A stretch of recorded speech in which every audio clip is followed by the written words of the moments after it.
अभिजीत बालके, यूनिलिंक zonal cabinet.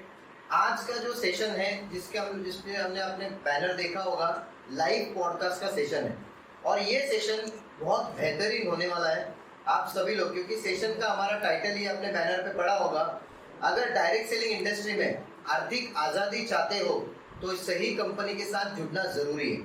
आज के सेशन से हम ये जानना चाहते हैं कि क्या हम सही कंपनी में हैं, क्योंकि कुछ लोग जो लाइव सेशन अटेंड कर रहे हैं, कुछ लोग यूनिलिंक के साथ जुड़े हुए हैं, ऐसे भी कुछ लोग हैं जो यूनिलिंक के साथ जुड़े नहीं हैं।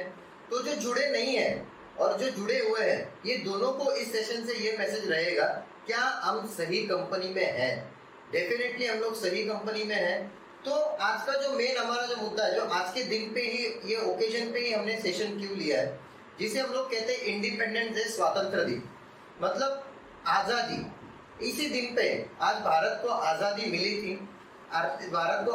मिली थी, लेकिन आर्थिक स्वातंत्र, फाइनेंशियल फ्रीडम हमें मिलना बहुत ज़रूरी है। लेकिन ये financial freedom direct selling industry में मिलता है, आप सभी लोगों को पता है, लेकिन ये सही कंपनी में होने की वजह से ही मिलता है। तो आज हम लोग जानते हैं हमारे जो चीफ गेस्ट है उनके पास से, हमारे जो चीफ गेस्ट है वो उनका इंट्रोडक्शन करके देंगे। सर प्लीज वेलकम आज के हमारे लाइव सेशन में, आपका इंट्रोडक्शन करके दीजिए सर। नमस्ते, मेरा नाम है डॉक्टर इमरान पटेल। यूनिलिंक का मैं फाउंडर हूँ, चेयरमैन हूँ। और यूनिलिंक डायरेक्ट सेलिंग कंपनी में मैंने स्टार्ट की थी लगभग 4 से 5 साल पहले। डायरेक्ट सेलिंग का जो मेरा अनुभव है, ये पिछले 14 साल से अलग अलग डायरेक्ट सेलिंग कंपनी में मैंने काम किया है। और इसी के साथ साथ उसके पिछले 10 साल पहले मैं R&D क्षेत्र में, मतलब दवा बनाने के क्षेत्र में काम करता था, जहाँ पर भारत के लगभग अलग अलग फार्मास्यूटिकल कंपनीज को मैंने हजारों के तादाद में प्रोडक्ट्स डेवलप करके दिए हैं, मैन्युफैक्चरिंग करवा के देने का ये हमारा मुख्य रूप से काम हुआ करता था। Yes sir, thank you sir आपके इंट्रोडक्शन देने के लिए। आज का जो सर हमारा सेशन है, हम सारे लोग जानना चाहते हैं आपसे कि हम सही कंपनी में हैं। तो पहला मेरा आपसे ये सवाल रहेगा कि आपके दिमाग में यूनिलिंक शुरू करने की सोच कैसे है? अभी जैसे मैंने बात की कि फार्मास्यूटिकल सेक्टर में पिछले लगभग 16-17 साल से हम लोग कार्यरत है। सियान हेल्थकेयर की हमारी मदर कंपनी है, जिसमें लगभग 400 से ज़्यादा फार्मास्यूटिकल कंपनीज को हम लोग दवा डेवलप करके और मैन्युफैक्चरिंग करवा के देते थे, ताकि वो उसको मार्केट कर सके। जेनरिक मेडिसिन भी हम लोग गवर्नमेंट ऑफ इंडिया के लिए सप्लाई करते थे। तो अगर मैं बात करूं, हमारा डोमेन नॉलेज जो है, हम लोग जो पूरी साइंटिस्ट की टीम है, हमारी खूबी है कि हम लोग किसी भी प्रकार का प्रोडक्ट किसी भी कैटेगरी में, भले वो वेटरनरी हो, एग्रीकल्चर हो, हेल्थ केयर हो, इसको हम लोग डेवलप कर सकते हो। तो हमारा जो डोमेन नॉलेज है, इसके साथ ही हमें कुछ करना था। तो डोमेन नॉलेज के तहत हम लोगों ने फार्मास्यूटिकल सेक्टर में कूच किया, हम लोगों ने कंपनीज लॉन्च की, एक्सपोर्ट्स किया, गवर्नमेंट टेंडर्स काम किए। मगर हम लोगों ने देखा कि इसमें एक स्वाभाविक रूप से और एक डाइवर्सिफिकेशन किया जा सकता है, वो है डायरेक्ट सेलिंग इंडस्ट्री में। डायरेक्ट सेलिंग इंडस्ट्री अगर हम लोग देखते हैं, वेस्टर्न कंट्रीज में बहुत अच्छे से काम करती है। हजारों के तुलना में, लाखों की तुलना में लोग यहाँ पर आर्थिक आज़ादी अपना रहे हैं, फाइनेंशियल फ्रीडम, टाइम फ्रीडम मिल रहा है। मगर भारत में अभी तक ये डायरेक्ट सेलिंग इंडस्ट्री है, इतनी अच्छी तरह से उभर के नहीं आई थी। तो हमने सोचा कि स्वाभाविक रूप से हम लोग फार्मा सेक्टर में हैं और इसी सेक्टर में डायरेक्ट सेलिंग में बहुत बड़ा काम किया जा सकता है, लोगों तक अच्छे प्रोडक्ट्स को पहुंचाया जा सकता है। यही सोच के हम लोगों ने 2018 में और एक सिस्टर कंसर्न कंपनी ओपन की, जिसका नाम है यूनिलिंक। आज के डेट में यूनिलिंक का पूरा जो बिजनेस है, ये डायरेक्ट सेलिंग मॉडल पे डिपेंड करता है और यही सोच लेके हम लोग आगे बढ़ रहे हैं। यस सर, मतलब बहुत अच्छा आपकी सोच थी यूनिलिंक शुरू करने की सर। लेकिन हम लोगों को ये बताइए कि यूनिलिंक आपने सोचा होता तो आपके पास बहुत अच्छे प्रोडक्ट्स थे, तो आप ट्रेडिशनल में भी स्टार्ट कर सकते थे, या आपकी कोई मार्केटिंग टीम बना के भी आप स्टार्ट कर सकते थे। तो इतने क्वालिटी प्रोडक्ट्स, जैसे हम कहते हैं, रिजल्ट भी लिए हुए हैं मार्केट में, लोगों से हमने सुने हैं या सोशल मीडिया पे रिजल्ट्स देखे हैं, तो यूनिलिंक ये डायरेक्ट सेलिंग इंडस्ट्री में ही क्यों? ऐसा आपका क्या लगाव था इस इंडस्ट्री को लेकर? जैसे मैंने मेरा इंट्रोडक्शन करवा के दिया अभिजीत, कि मैं पिछले 14 साल से भारत की कुछ नामी कंपनी में डायरेक्ट सेलिंग इंडस्ट्री में जो काम करते हैं, उनमें मैंने बैकएंड में काम किया है, जहाँ पर मैं उनके सिस्टम्स डेवलप करता था, उनके प्रोडक्ट्स डेवलप करवाता था, उनको मार्केट में आगे बढ़ के उनको टर्नओवर अचीव करने के लिए मैं मदद करता था। मगर ये इंडस्ट्री में जब मैंने काम की, मैंने इस इंडस्ट्री की खूबी देखी कि ये सबसे ज्यादा एम्प्लॉयमेंट जनरेट करने वाली इंडस्ट्री है। आज के डेट में जो अंडर डेवलप्ड कंट्रीज है, जैसे भारत देश की हम लोग बात करते हैं, हमें आजादी तो मिल चुकी है 1947 में, मगर ये जो हमारी थीम है कि आर्थिक आज़ादी, तो भारत में बहुत बड़े पैमाने पे अनएम्प्लॉयमेंट है, लोगों को नौकरी नहीं मिलती है, अच्छे स्किल सेट्स नहीं होते एजुकेशन के तौर पे। तो ये एक ऐसी इंडस्ट्री है जहाँ पे रोजगार की जो चांसेस है, रोजगार की जो संभावना है वो सबसे ज्यादा है। और यहाँ पे जो एम्प्लॉयमेंट की मैं बात कर रहा हूँ, ये ऐसा नहीं है कि आपको एजुकेशन, फॉर्मल एजुकेशन लेने के बाद ही आपको एम्प्लॉयमेंट। डायरेक्ट सेलिंग इंडस्ट्री में यहाँ पर अनएम्प्लॉयड, अनएजुकेटेड पर्सन भी बहुत अच्छे लेवल पे काम कर सकता है। महिला वर्ग जो घर में पिछड़ी रहती है, घर संभालने का काम करती है, इनको भी यहाँ पर रोजगार की संधि मिलती है, पैसे कमाने की संधि मिलती है। तो डायरेक्ट सेलिंग इंडस्ट्री में एक खूबी है कि ये आपको प्रोडक्ट तो देता ही है, आपको ये बिजनेस करने का एक मौका देता है, जिसके माध्यम से आप आपकी जिंदगी में जो आर्थिक आजादी है वो पा सकते हैं। तो इसीलिए हम लोगों ने डायरेक्ट सेलिंग इंडस्ट्री के बारे में सोचा। और डायरेक्ट सेलिंग इंडस्ट्री में जो हमें एक गैप लगा कि डायरेक्ट सेलिंग इंडस्ट्री में बहुत सारी कंपनी आज मार्केट में है, कोई क्रिप्टो में काम कर रही है, कोई रिटर्न ऑफ इन्वेस्टमेंट करने में काम कर रही है, मगर एक एथिकल कंपनी इसको हम लोग बोलते हैं, जिसके ऊपर हम लोग भरोसा कर सके, जिसके ऊपर हम लोग विश्वास कर सके, ऐसी कोई कंपनी हमें दिखाई नहीं दे रही थी। हमें वो गैप नजर आया, इसीलिए हम लोगों ने सोचा कि ये जो हम लोग बाकी के बिजनेस करते हैं, इसके साथ साथ एक डायरेक्ट सेलिंग इंडस्ट्री में भी हम लोग कदम रख सकते हैं, और एक वो जो गैप है एथिकल कंपनी का, उसको हम लोग भर के ला सकते हैं, जहां पर हम लोग वैल्यू फॉर मनी वाले प्रोडक्ट्स दे सकते हैं। डायरेक्ट सेलिंग इंडस्ट्री में यूजुअली आमतौर पे लोग बहुत महंगे महंगे प्रोडक्ट देते हैं या मैजिकल रेमेडीज वाले प्रोडक्ट देते हैं, जादू वाले प्रोडक्ट, मगर आज के तौर पे ये नहीं होता है। इसीलिए हमें लगा कि यहाँ पर सही इंडस्ट्री की बहुत इंपॉर्टेंट जरूरत है, एक जगह है खाली जिसको पूरा किया जा सकता है, और वहीं पे हम लोगों ने यूनिलिंक को सोचा और यूनिलिंक को हम लोगों ने मार्केट में उतारने का काम किया। बहुत बढ़िया डॉक्टर कि जैसे आपने कहा कि इस इंडस्ट्री को आप आगे लेके आना चाहते हो, या यूनिलिंक में आपके पास जो क्वालिटी थी, जो स्किल्ड आपने जो यूज़ किया है प्रोडक्ट बनाने में, वो आपने मार्केट में लाया है। लेकिन देखो बहुत सारी कंपनियां हैं, आज यूनिलिंक ने 5 साल पूरे कर चुके हैं मार्केट में। मतलब मैं जितना इस इंडस्ट्री की नॉलेज रखता हूँ कि बहुत सारी कंपनियां 5 दिन टिकती नहीं है, 5 महीना टिकती नहीं है, 1 साल टिकती नहीं है, तो हमारी कंपनी 5 साल तक आज टिकी हुई है। लेकिन शुरुआत आपने 5 साल पहले जब की थी, तो मैं ये जानना चाहता हूँ कि आपका उस समय का एक्सपीरियंस कैसे था, या आपकी स्टार्ट कैसे थी, मतलब कोई दिक्कतें आई थी या कैसे शुरुआत हुई थी? मतलब शुरुआत की जर्नी जो होती है, मतलब कुछ इस्टेब्लिश नहीं होता, तब आपकी शुरुआत कैसे रही? जब मैं शुरुआत की बात करता हूँ तो मैं काफी एक्साइटेड होता हूँ, क्योंकि मेरी भी जो शुरुआत है यूनिलिंक को लेके, ये एक नॉमिनल, एक छोटी सी शुरुआत थी। मैंने बहुत सारे दुनिया के अलग अलग एंटरप्रेन्योर्स के बारे में पढ़ाई की है, और जब मैं उनकी शुरुआत सुनता हूँ या पढ़ता हूँ या देखता हूँ तो बहुत एक्साइटमेंट फील होता है कि जैसे जैसे इन लोगों ने, जैसे नारायण मूर्ति सर है, इन्होंने गोडाउन से अपनी कंपनी को स्टार्ट किया था, स्क्रैप के दुकान से कंपनी को स्टार्ट किया था, और आज हजारों करोड़ की कंपनी हजारों लोगों को एम्प्लॉयमेंट दे रहे हैं। तो यूनिलिंक की जब मैंने शुरुआत की थी तो मेरे पास भी ऐसा कोई पूछते नहीं, मतलब फैमिली रूप से बिजनेस का कोई एक्सपीरियंस नहीं था, मगर ये सारी चीजें देखने के बाद मुझे लगा कि हाँ कुछ किया जा सकता है। और हम लोगों ने यूनिलिंक को जब स्टार्ट किया तो दोस्तों मैं कहना चाहता हूँ कि सियान हेल्थकेयर का जो छोटा सा शोरूम था, जिसकी अगर मैं बात करता हूँ कि एरिया कितना है, तो सिर्फ 70 स्क्वायर फीट का वो एरिया था। तो 70 स्क्वायर फीट के एरिया में हम लोगों ने सियान के स्टोर हाउस से यूनिलिंक की शुरुआत की थी। और मुझे आज भी याद है, मेरे पूरे रोंगटे खड़े हो जाते हैं कि नितेश सर, मैं और सूरज सर, हम जो 3 लोग थे, तीनों ने मिलकर रात दिन पूरा इसका कंसेप्चुअल स्टडी, इसका सॉफ्टवेयर तैयार करना, प्रोडक्ट्स की रूपरेखा, कौन कौन से कैटेगरीज में प्रोडक्ट होने चाहिए, ये सब हम लोगों ने तय किया। और इतना मजा आता था कि रात के 3, 4, 5 कब बज जाते थे ये हमें समझ में नहीं आता था। तो ये कंसेप्चुअल स्टेज में हम लोग 6 महीना काम करते थे, और 6 महीना काम करने के बाद आज जो आप लोग मूर्त रूप में यूनिलिंक देख रहे हो, 135 प्रोडक्ट की जो हमारी रेंज है, हमारे अलग अलग 11-12 ट्रेडमार्क्स है, ये बस वो जर्नी की शुरुआत जो है वो काफी एक्साइटिंग थी, काफी मजेदार थी। और मैं चाहता हूँ कि इस जर्नी में हम सब लोग जो है वो जुड़े और यूनिलिंक को घर घर लेके जाए, ताकि ये जर्नी हमारी सफल हो। यस, बहुत अच्छा सर। जैसे आपने कहा कि 5 साल के पहले जो शुरुआत थी, मतलब तकलीफें भी आई, आपका यूनिटी थी, तीनों डायरेक्टर की एक साथ आगे बढ़ने की एक नींव रखी थी, सोच रखी थी। मतलब ये बहुत इंटरेस्टिंग रहा कि 5 साल तक कंपनी को मेंटेन करना। क्योंकि आज होता, ये सवाल हमने क्यों पूछा, क्योंकि आज होता क्या है, बहुत सारी कंपनियां आती है, फर्जी कंपनियां जाती है, मतलब लोग मार्केट में टिकते नहीं। लेकिन आज मार्केट में देखा जाए कि बहुत सारी कंपनी टिकती नहीं, तो ग्रोथ लेने का सवाल ही नहीं है। तो यूनिलिंक स्टेप बाय स्टेप ग्रोथ लेके आगे बढ़ रही है। लेकिन हम लोग जानना और एक चीज चाहते हैं, मतलब इस इंडस्ट्री में लोग जैसे कंपनी के प्रोफाइल में जानना चाहते थे, आपने वो बता दिया है, लेकिन डायरेक्टर के बारे में जानना चाहते थे। मतलब डायरेक्टर की जर्नी क्या है, एक्सपीरियंस क्या है। जैसे अभी बहुत सारे लोग मार्केट में जाते हैं तो डॉक्टर इमरान पटेल सर ये कौन व्यक्ति कौन है ये जानना चाहते हैं। तो आज लाइव पॉडकास्ट का हमारे पास मौका ही है, तो हमारे सारे दर्शक जानना चाहते हैं कि डॉक्टर इमरान पटेल सर ये व्यक्ति है कौन, आपकी छोटी सी जर्नी के बारे में।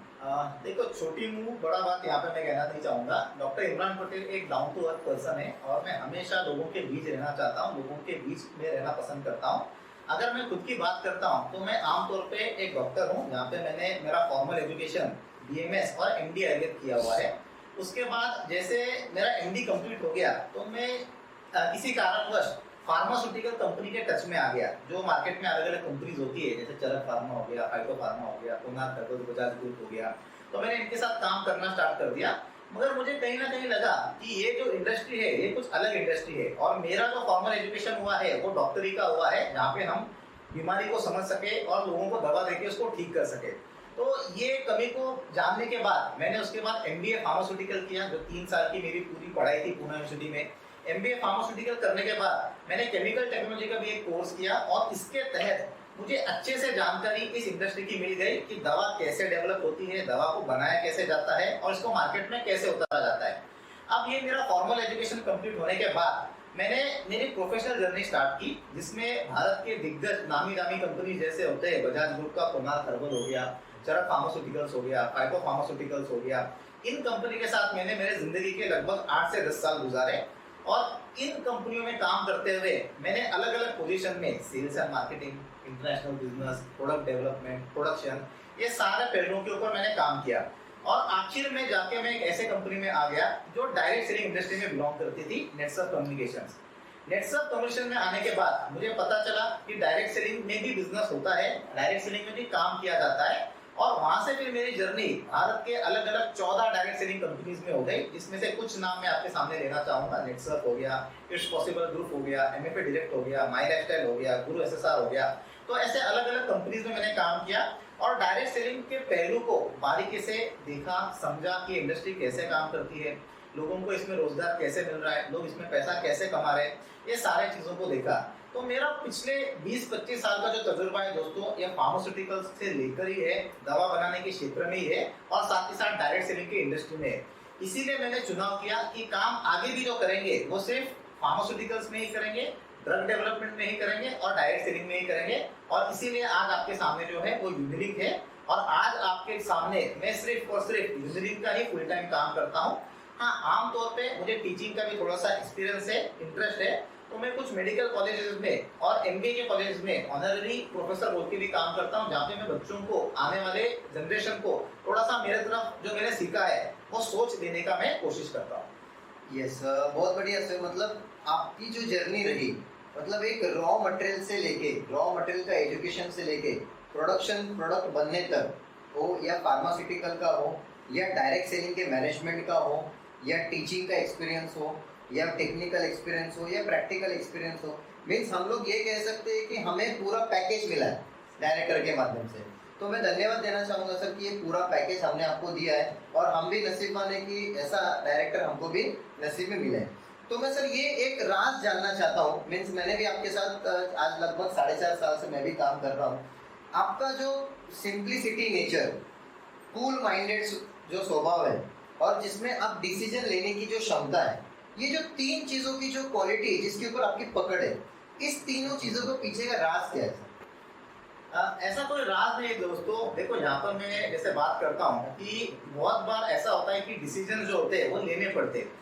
डिसीजन सही है गलत है ये हमें बाद में ही पता चलेगा, मगर बहुत सारे एंटरप्रेन्योर हमेशा डिसीजन लेने के लिए डरते हैं।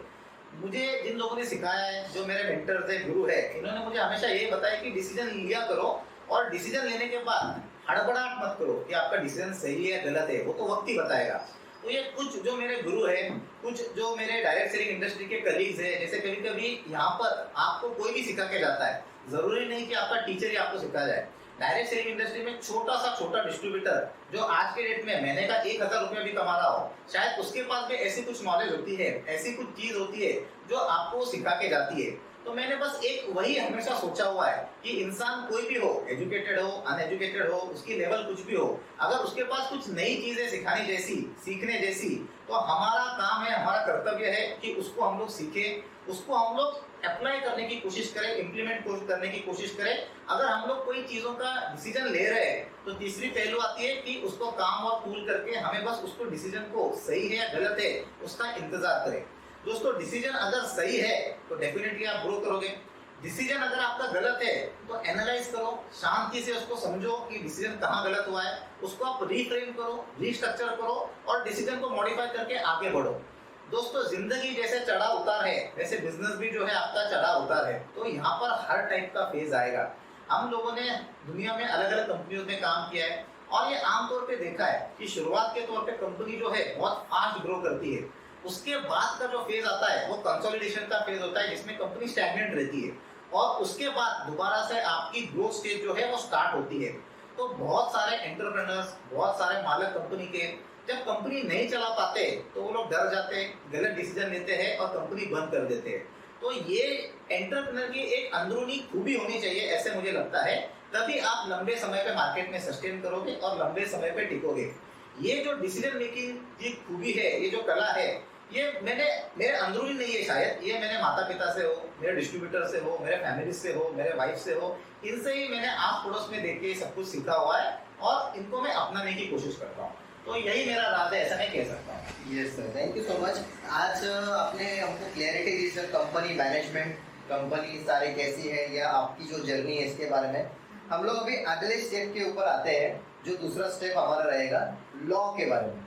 आज डॉक्टर जब से लॉ आए हैं तो बहुत सारी कंपनियां बंद भी हो चुकी हैं, लेकिन बहुत सारी कंपनियां इलीगल भी चल रही हैं। तो हम सब लोग जानना चाहते हैं कि डायरेक्ट सेलिंग लॉ का और यूनिलिंक मतलब कैसे कनेक्शन है और यूनिलिंक डायरेक्ट सेलिंग लॉ को कैसे फॉलो कर दे, क्योंकि हमने जाना है कि दिसंबर 2016 में सिर्फ गाइडलाइंस आई थी लेकिन लोगों ने उसे लाइटली लिया था, लेकिन दिसंबर 2021 में गाइडलाइंस का रूपांतर लॉ में हो चुका है। तो हम लॉ को कैसे फॉलो करते हैं और इसका महत्व क्या है फिलहाल? देखो दोस्तों, मैं एक चीज कहना चाहूंगा कि लॉ जो होता है वो फाइनल होता है। बहुत से लोगों को ये लगता है कि आमतौर पे हम लोग चीजें जो है आजू बाजू में इलीगल देखते हैं। इलीगल चीजें अगर हम लोग देखते हैं तो उसका जरूरी नहीं कि वो जिंदगी भर लॉन्ग टर्म टिकेगा। मैं अगर आमतौर पे बात करता हूँ छोटा सा, हम लोगों ने सुना है कि दिल्ली में बड़े बड़े कंपनी जो बिल्डर्स है, नामी गिरामी, इनका मैं नाम नहीं लेना चाहूंगा, उनके 40-40, 70-70 मंजिला इमारतों को गिराया गया क्योंकि वो इलीगल थे। तो लाखों रुपए की लागत हो गई, लाखों लोगों के सपने घर के बेचे गए और आज सुप्रीम कोर्ट के डिसीजन के बाद उन बिल्डिंग को गिराया गया। तो लॉ के सामने दोस्तों कुछ नहीं होता है। कुछ लोगों को लगता है कि ऐसा कुछ नहीं होता है, कंपनीज मार्केट में है, काम कर रही है, अगर वो कंपनी कर सकती है तो इन कंपनी ने भी करना चाहिए। दोस्तों यूनिलिंक एक ऐसी कंपनी है जो लॉ के ऊपर भारत देश में जितने भी कायदे कानून बनाए गए उन कायदे कानून के अंदरूनी रहकर ही, इन द बॉक्स रहकर ही हम लोग काम करना चाहते हैं। हमारी जो मदर कंपनी है दोस्तों, ये शेयर मार्केट लिस्टेड कंपनी है, सेबी लिस्टेड कंपनी है। तो हमें कानूनों का काफी अच्छे से मालूमात है और हमें ये भी पता है कि शॉर्ट टर्म का जो बेनिफिट है वो लॉन्ग टर्म नुकसानदेह होता है। तो हम लोग कभी भी लॉ के अगेंस्ट नहीं जाते।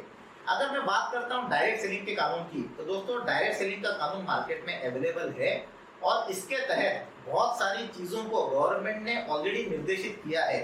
अगर मैं बात करता हूँ इस कानून के तहत, तो सबसे इम्पोर्टेंट है कि यहाँ पर गवर्नमेंट का कहना है कि इनटेंजिबल गुड्स में डायरेक्ट सेलिंग इंडस्ट्री में काम नहीं करना चाहिए। अगर मैं बात करता हूँ इनटेंजिबल मतलब क्या, ऐसी चीजें जो दिखाई नहीं देती है। उदाहरण के तौर पे आप हॉलीडे पैकेज बेच रहे हो, दिखाई नहीं देती है, सर्वे बेच रहे हो, दिखाई नहीं देती है, उसके बाद कूपन बेच रहे हो, दिखाई नहीं देती है, क्रिप्टो करेंसी बेच रहे हो, दिखाई नहीं देती है, ROI बेच रहे हो, दिखाई नहीं देती है। तो अगर कोई कंपनी इन प्रोडक्ट्स को लेके, इन प्लान को लेके मार्केट में है और वो MLM डायरेक्ट सेलिंग मॉडल इस्तेमाल कर रही है, तो गवर्नमेंट के कानून के हिसाब से ये पूरी तरीके से इलीगल है। अगर हमें आना होता तो हम लोग भी क्रिप्टो लेके आते, हमें आना होता तो हम लोग भी मैग्नेटिक गाड़ी लेके आते, मगर हम लोग ऐसी चीजें नहीं लेके आते क्योंकि हमें पता है ये कानून इसकी परमिशन नहीं देता है। कानून आपको उन्हीं चीजों की परमिशन देता है जो गवर्नमेंट को बेनिफिट है लॉन्ग टर्म के एंगल से, भारत देश के लोगों को बेनिफिट है लॉन्ग टर्म के एंगल से। हम लोगों ने आमतौर पे सुना है कि कितने सारे कंपनीज क्रिप्टो में काम करने के बाद लाखों लोगों के इन्वेस्टमेंट, हजारों लाखों रुपए डूब गए। तो डायरेक्ट सेलिंग का कानून है दोस्तों, उसको फॉलो कीजिए, उसको समझिए, इसके बारीकी पहलू को समझिए। अगर आप इन कानूनों को समझकर किसी कंपनी का चुनाव करेंगे तो डेफिनेटली मैं कहूंगा कि वो कंपनी कभी बंद नहीं होगी और उसमें आपका करियर सिक्योर है, सेफ है। और उसी डायरेक्ट सेलिंग कानूनों का अनुसरण पालन करने वाली भारत में एक और कंपनी है जिसका नाम है यूनिलिंक। यूनिलिंक में मैं दावे के साथ कह सकता हूँ कि हर डिस्ट्रीब्यूटर जो यहाँ पर जुड़ा है वो इस कंपनी के साथ अपना एक long term future, long term career यहाँ पे देख सकता है। बहुत अच्छा सर, आपने गाइडलाइंस के बारे में बताया कि यूनिलिंक फॉलो करती है। मीन्स मैं जैसे आपने कहा न दिखाई देने वाली चीज अगर जो लोग बेचते हैं वो लीडर और वो कंपनी भी बाद में दिखाई नहीं देती है। मतलब ऐसे फ्रॉड्स बहुत सारे लोग करते हैं मार्केट में। तो आज हमने जाना डॉक्टर इमरान पटेल सर के माध्यम से कि जो क्रिप्टो करेंसी हो या फॉरेक्स ट्रेडिंग हो या कुछ लोगों ने स्टॉक मार्केट को भी आज डायरेक्ट सेलिंग में इन्वॉल्व किया है। मतलब ये न दिखने वाली चीजें, जो ट्रेडिंग की जो चीजें हैं, इसे यूनिलिंक का प्लेटफॉर्म इस्तेमाल करके लोगों ने इसे बेचने का काम यहाँ पे किया हुआ है। लेकिन सर हम जानना चाहते हैं, आज आपने तो गाइडलाइंस मीन्स लॉ फॉलो करके घर तो मजबूत बना लिया है, लेकिन घर में जो सामान लगता है, जो चीजें लगती है, उसे भी हमें मजबूत बनाना जरूरी होता है। अभी इसके ऊपर मैं आऊँगा एग्रीकल्चर प्रोडक्ट्स। डायरेक्ट सेलिंग का तो इंडस्ट्री में हमने लॉ फॉलो कर लिया, लेकिन इस इंडस्ट्री में हम यूनिलिंक के माध्यम से बेच रहे हैं एग्रीकल्चर के प्रोडक्ट्स और बहुत सारी कंपनियां मार्केट में बेच रही है। मैंने इसे सुना है कि 2 साल पहले भी, मतलब आज ऑर्गेनिक हो प्रोडक्ट्स हो या जैविक प्रोडक्ट हो, आज 1998 या 2000 साल से यहाँ पे चल रहा है जिसे हम जैविक ऑर्गेनिक प्रोडक्ट्स कहते हैं। इस एग्रीकल्चर के प्रोडक्ट्स को कोई गाइडलाइंस नहीं, तो मैंने सुना है 2 साल पहले गाइडलाइंस आई है या लॉ आए, उसके बारे में थोड़ा हम जानना चाहते हैं। Yes, rightly spoken. बहुत सारी कंपनी जो है मार्केट में कुछ ना कुछ प्रोडक्ट लेके आती है और उसको बेचने का काम करती है, मगर भारत में बहुत सारे प्रोडक्ट्स के ऊपर कोई ना कोई एक रेगुलेटरी बॉडी होती है। जैसे अगर मैं बात करता हूँ फार्मास्यूटिकल में, तो वहाँ पर FDA है, जिसको हम लोग कहते हैं फूड एंड ड्रग एडमिनिस्ट्रेशन। अगर हम लोग कॉफी के ऊपर काम करें तो कॉफी बोर्ड है, रबर के ऊपर काम करें तो रबर बोर्ड है। वैसे डायरेक्ट सेलिंग इंडस्ट्री में जो गाइडलाइंस नहीं हुआ करते थे, उसके जगह पे आज मिनिस्ट्री ऑफ कंज्यूमर अफेयर्स में तो गाइडलाइंस आ गए। मगर एग्रीकल्चर के प्रोडक्ट्स में बहुत सारे डायरेक्ट सेलिंग कंपनी काम करते हैं और वहां पर उन्होंने खिचड़ी बना के रखा है। वहां पर उन लोगों ने सीवीड टॉनिक, फिश मील टॉनिक, उसके अंदर humic acid, fulvic acid, soil promoter, ऐसा मिला के कुछ ना कुछ प्रोडक्ट बेचा करते थे और मार्केट को पूरी तरीके से और किसान को खास तौर पे पूरी तरीके से बेवकूफ बनाते थे। तो गवर्नमेंट ने हमारे 2014 के बाद, मोदी गवर्नमेंट आने के बाद, उन्होंने निर्णय लिया कि जैसे उन्होंने अनाउंसमेंट भी किया था कि हमें किसानों की आय जो है वो दुगनी करनी है। तो किसानों की आय अगर हमें दुगनी करनी है तो सबसे पहले उनके लागत के ऊपर काम करना है। अगर फसल को उगाने के लिए उनके पास जितना पैसा प्रोडक्ट्स के ऊपर जा रहा है और वो प्रोडक्ट्स अगर बकवास है तो किसान की आय दुगनी नहीं होगी। तो इसीलिए गवर्नमेंट की सोच के पीछे यही है कि किसान की आय को दुगनी करने के लिए लागत को कम करना है। तो गवर्नमेंट ने ये सोचा कि मार्केट में जितने भी एग्रीकल्चर प्रोडक्ट्स है इसके ऊपर भी कानून लाया जा सके। तो इसीलिए गवर्नमेंट ने क्या किया, G2 और G3 के तहत बायो स्टिमुलेंट एक्ट नाम से कानून लाया और जो भी टॉनिक्स मार्केट में प्रोडक्शन हो रहा है, मैन्युफैक्चरिंग हो रहा है, मार्केटिंग हो रहा है, गवर्नमेंट ने कहा कि ये सारे प्रोडक्ट्स को बायो स्टिमुलेंट एक्ट के अंदर आना जरूरी है। मगर गवर्नमेंट को ये भी पता है कि ये छोटे कंपनी है, कानून नया है, दिक्कतें बहुत कुछ आएंगी, रातों रात इंडस्ट्री को खर्चा करना पड़ेगा ये गाइडलाइंस को पूरा करने के लिए। तो गवर्नमेंट ने इसके 3 साल की मुदत दी थी कि 3 साल के भीतर आप अपने गाइडलाइंस को, आप अपने डॉक्यूमेंट्स को, आप अपने प्रोडक्शन प्रोसेस को और हर चीज को, क्लिनिकल ट्रायल्स को पूरा कर दो। इसकी सीमा दोस्तों फरवरी 2025 में खत्म होने वाली है और डेफिनेटली गवर्नमेंट इसके दिशा में आगे बढ़ता जा रहा है। बहुत सारे लोग आज के डेट में सिर्फ G2 और G3 की बात कर रहे हैं। पिछले 2 महीने पहले ही गवर्नमेंट ने G2 और G3 के आगे जाके तीसरा कदम उठा दिया है और FCO के अंदर, फर्टिलाइजर कंट्रोल ऑर्डर के अंदर सेक्शन 6 ये बायो स्टिमुलेंट के अंदर ये डाल दिया है। तो आज के डेट में गवर्नमेंट के पास जितने भी कंपनीज का डेटा है उनके प्रोडक्ट्स को गवर्नमेंट जिंदगी भर बेचने के लिए लाइसेंस देगी और अगर आपको जिंदगी भर बेचने के लिए लाइसेंस मिल जाएगा तो आपकी कंपनी लॉन्ग टर्म रहेगी और उसमें काम करने वाले डिस्ट्रीब्यूटर्स का करियर भी जो है वो लॉन्ग टर्म रहेगा। तो यूनिलिंक के तहत हम लोग इन प्रोडक्ट्स को गाइडलाइंस में लाने की पूरी कोशिश कर रहे हैं। आज जो 28 प्रोडक्ट हमारे पास एग्रीकल्चर में है, इसमें 70% प्रोडक्ट्स हमारे बायो स्टिमुलेंट एक्ट के अंदर G2 और G3 में आते हैं। तीन प्रोडक्ट हमारे एनपीके जो है वो फर्टिलाइजर एफसीओ के अंदर आते हैं, जिसके पास हमारे पास भारत के 25 राज्यों में फर्टिलाइजर का लाइसेंस आ चुका है।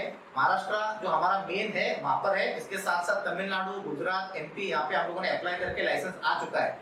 इसी के तहत तीसरी जो कैटेगरी है सेंट्रल इंसेक्टिसाइड बोर्ड सीआईबी, जहां पर पेस्टिसाइड्स होते हैं जो कीटाणुओं को मारने का काम करते हैं, गवर्नमेंट ने इन सारे प्रोडक्ट्स को सीआईबी के अंतर्गत डालने का काम स्टार्ट कर दिया है और आपको इनकी सीआईबी की परमिशन लेना जरूरी है।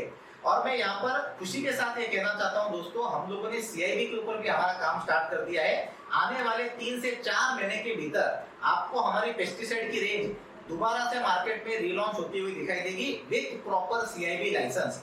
तो जो लोग, जो किसान, जो डिस्ट्रीब्यूटर यूनिलिंक के प्रोडक्ट्स को इस्तेमाल करते हैं, यूनिलिंक को करियर के रूप में देखते हैं, मैं यहाँ पर उनको कहूंगा कि आप हमारे पर भरोसा रखिए।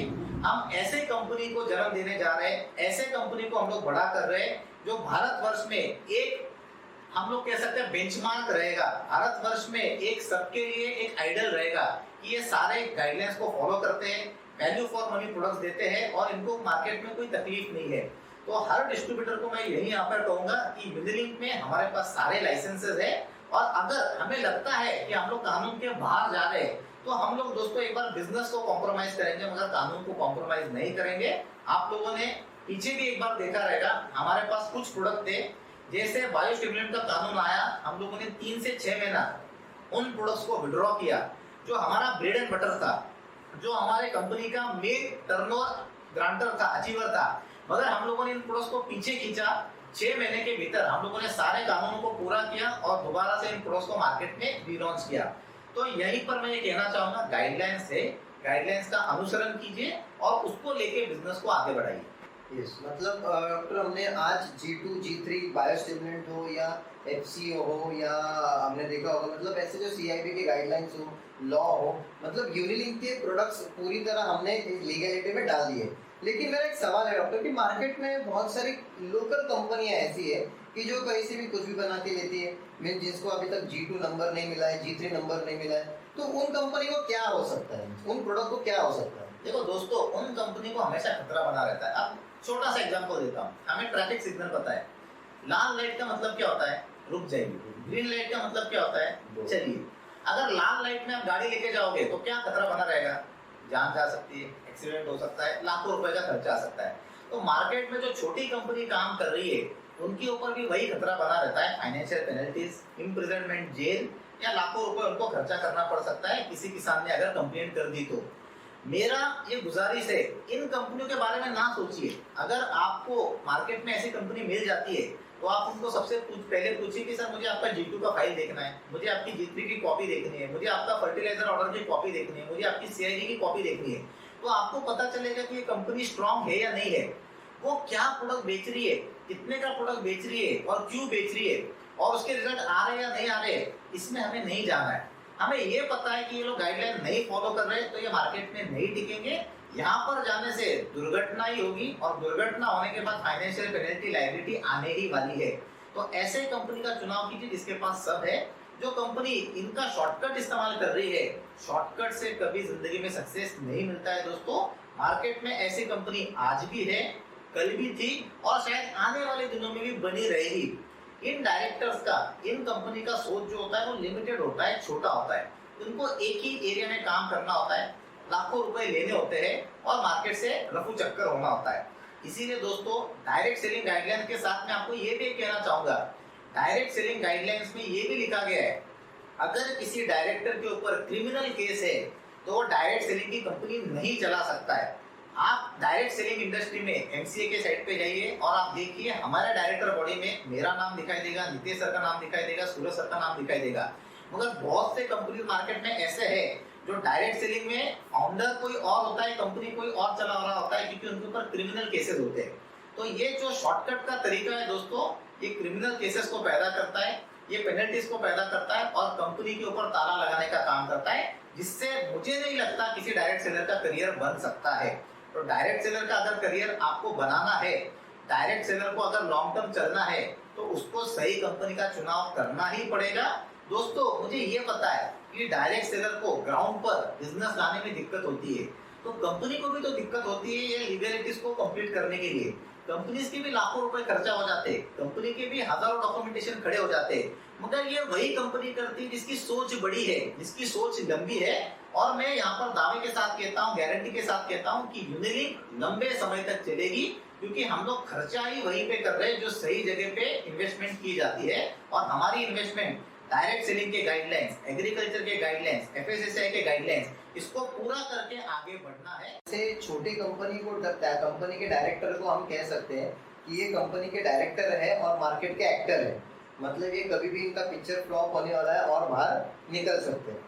तो मेरा दूसरा सवाल इसी लॉ को कनेक्टेड लेके, मतलब आज बहुत अच्छी जानकारी हमको मिल रही है कि डायरेक्ट सेलिंग के लॉ के बारे में हमने डिस्कशन किया है या एग्रीकल्चर के लॉ के बारे में डिस्कशन किया है, और एक सेगमेंट आती है जिसे हम हेल्थ केयर का सेगमेंट कहते हैं।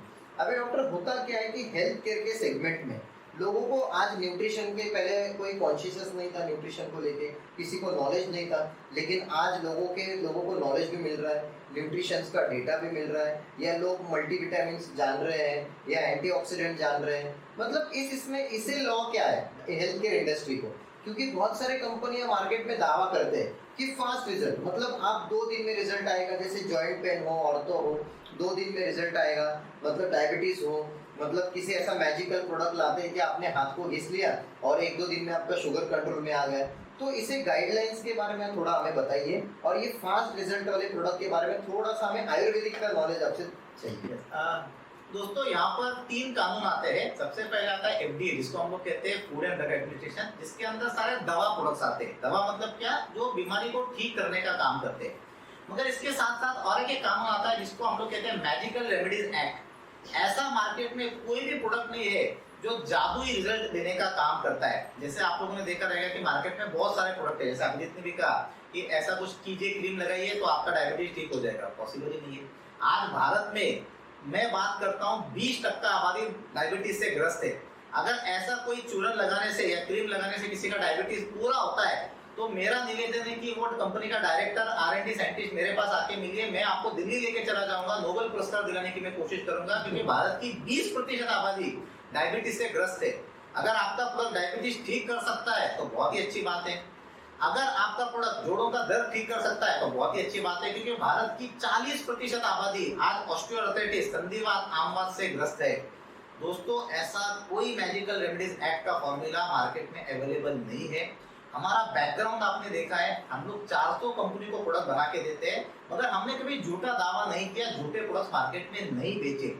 ये जो कंपनी फास्ट रिजल्ट के नाम पे बात करती है, ये कुछ ना कुछ केमिकल जो आपके शरीर में हार्मफुल है, किसी ना किसी प्रकार का स्टेरॉइड जो आपको आगे चल के नुकसान देने वाला है, ये ऐसे प्रोडक्ट्स इस्तेमाल करते हैं जिसका सेवन करने से आपको 2 से 3 में रिजल्ट आ जाता है, मगर ये रिजल्ट आपका लॉन्ग टर्म नहीं रहता है। इससे शरीर में हार्मोनल इम्बैलेंस, कैंसर होना, ओबेसिटी, थायराइड, अलग अलग बीमारियों ज्यादा शुरुआत हो जाती है।